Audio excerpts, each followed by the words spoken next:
Hi, my name is Jen, and today I just wanted to check in and just share a few things that have been going on. It's been a little while since I filmed. I had a few technology issues and just life got kind of crazy, but I have a lot of those technology issues solved and I have a bit more time. So I wanted to start filming again. I have a number of different topics and videos that I'd like to start filming soon, but we are in the midst of the coronavirus, and at this point there still is no end in sight, and so I wanted to just share some of my thoughts about that, how I've been processing and coping through that, and then also share some resources as well. So I have a few videos planned related to that, but I do have other content as well. So I just wanted to share how I've been processing and working through this. I have a lot of good days and then I have a lot of bad days, and I've really been experiencing quite a bit of different emotions. Some of them positive, love and care for my friends and family, compassion for others, generosity, different things like that. But then I also have experienced some negative emotions: fear, anger, frustration, confusion. I have felt bored, I felt restless, I felt quite a few different types of emotions. And I think that it's just important to just allow yourself to feel the different emotions. We're all impacted by this in various ways, and it's okay to feel a variety of different emotions. So I think that it's just really important to acknowledge those emotions and feel those emotions. But if you're like me, you don't want to just remain in those negative emotions particularly. So I wanted to give you some ideas and suggestions on how to cope when you're experiencing a variety of different negative emotions and different things that you can do. So I found for myself that when I'm especially feeling fear, there are a number of strategies and different things that I try to do to combat that fear and to better cope through it. The first thing that I do is I try to learn more about what it is that's causing me fear. So for instance, right now we're in the midst of the coronavirus, COVID-19, and at least in the United States, there is no end in sight, there's no cure, there is no vaccine. There is a lot of uncertainty, and it is a very scary thing. Sometimes when fear is involved, a lot of the fear is just rooted in not knowing. And as I mentioned before, there are a lot of unknowns about this still.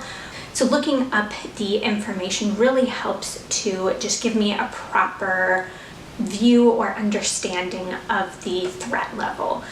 So basically, if you're afraid of something, the more information that you have, the better idea you can get of what that thing is. So for instance, if you're out camping and you hear a noise, in that moment, it's really terrifying because you hear a noise, it's night, you're camping, you don't know what that is. It could be a bear, it could be a raccoon, it could be another camper, it could be any number of things.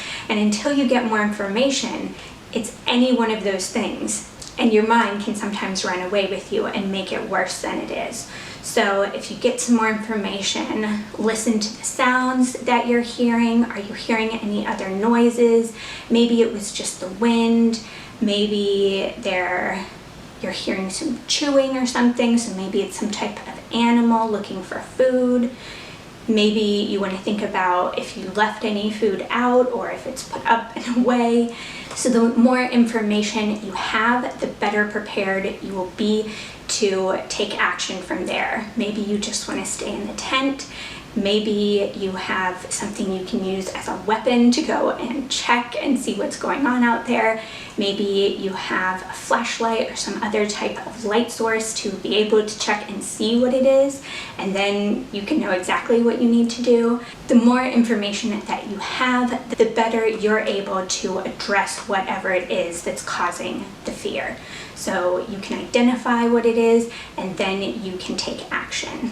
So that's why I think it's really important to get the best information possible and to really get a proper view or perspective of whatever it is that's causing you the fear, and then be able to have some type of a plan to take action and protect yourself and those around you. I think that's an important first step. Just being aware of exactly what the professionals are saying. In this case, it's a medical situation, so looking to the medical professionals. I like to check the CDC website. I'll leave that link down below. I think it's just really good to try and stay up to date with the latest medical information, and also to get the best information on how to prevent it and how to protect those around you. So washing hands, wearing masks, doing different things like that, I think is really important. Another thing that I really like to do when faced with fear is I really like to try and come up with positive actions that I can take. With coronavirus, I really feel like one thing that makes it a little bit more intimidating, for me at least, is that I feel like when I think of a lot of things that I could do, I find that a lot of those options will not work. So that is really scary in and of itself. Feeling powerless and like you are losing your autonomy, it's really scary and frightening. So when I feel that way, powerless, or like I'm not as capable or able to do things as I was before, I really like to try and focus on the different things that I can do. So I've actually created a number of lists of things that I can do, that you can do, and I will be filming that, and I'll be sharing those videos soon.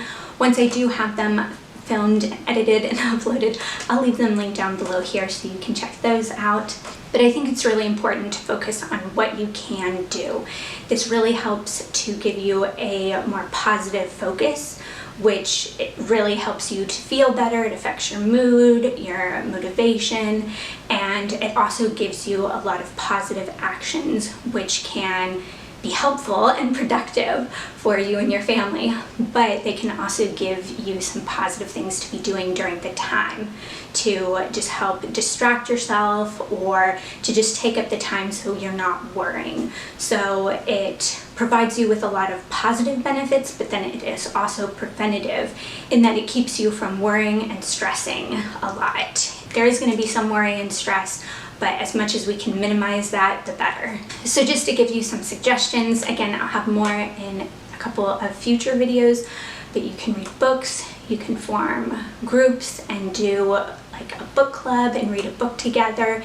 You can spring clean, you can wash your hands frequently and slowly and methodically just to make sure you're really getting them cleaned. You can social distance, you can stay inside. That one really doesn't feel like you're doing anything, but that actually does help a lot. It helps to slow the spread of it, it helps to keep you safe, it helps to keep other people safe. So I think that that one is still very worthwhile, even though it is frustrating. You can come up with a list of chores and things that can be done around the house. You can create routines and schedules, again, just to fill some of the space. A lot of us are either not working, or our kids are not in school, or we're working from home. So because of that, we have a lot of extra time and perhaps more responsibilities. So routines can really help to fill that space and to keep some order and structure. We may not have a lot of order and structure elsewhere in the world, but we can create that in our own houses and homes and families. So I definitely recommend doing those types of things. You can come up with ways to be positive, generous, compassionate. Sometimes if we're feeling hopeless or depressed or angry, it can be really helpful to focus on other people and to try and help other people. So maybe making some phone calls, writing some letters or emails, just reaching out to people and letting them know that you care. I think that it can be really helpful to spring clean, to declutter your house, see if there are items that you don't need or that other people could really use. You can save them for when things reopen, and then make a lot of donations to bookstores, clothing stores, Goodwill. You can donate to shelters. You can donate to specific friends or family or people in the community that you know who may need extra clothes or toys furniture or food, whatever it is. Another thing you can do is, if you do know of places that are in need of things right now, you can reach out to them, see what the best procedure is for dropping the items off in as safe a way as possible. I think that that's another great thing to do. Another thing is just really creating those routines. As I mentioned before in the last point, having a lot of extra time, and with everything just being so stressful and scary, it's really easy to let our minds wander, and we can get ourselves worked up a little bit unnecessarily. And so I think there really is a lot of value in really creating a lot of structure for ourselves and our families. That's really helpful. There's a bit of security and safety in that. But I think it's also great to have recreational activities. So movie nights, game nights, just things that are fun for the sake of fun. I think that's really important. It helps to just keep us positive, to keep us focused. It gives us a lot of energy, and it can give us a lot of happiness. So I think that that's something that's really important too. A lot of times we may not appreciate the value of recreation and entertainment in our lives, but especially when times are really stressful and scary, I think that that's really, really important. It's something that really gives to us. It makes us laugh, it makes us smile, it gives us something positive to think about. There's a time for work and responsibility and taking care of things, and those things should definitely be done, but there is also a time and value for recreation and entertainment, and even a little bit of escapism, just to be able to get away, to not let everything overwhelm you. I think that's really important. So I hope that's helpful. These are just some of the things that I'm trying to do in order to better cope with the variety of emotions that I'm feeling throughout this. So I hope that they're helpful for you. As I mentioned before, I will be making some videos on other actions and positive things that you can be doing during this time. I'll link those down below, as I mentioned before, once they're up. I do have some other content that is not related to the virus that I will be posting as well, so keep your eyes out for that. And if you have anything else that you would like me to address or talk about, please leave them in the comments below. I'd really love to be helping out in any way I can. I hope that you're all well and have a great day. Bye.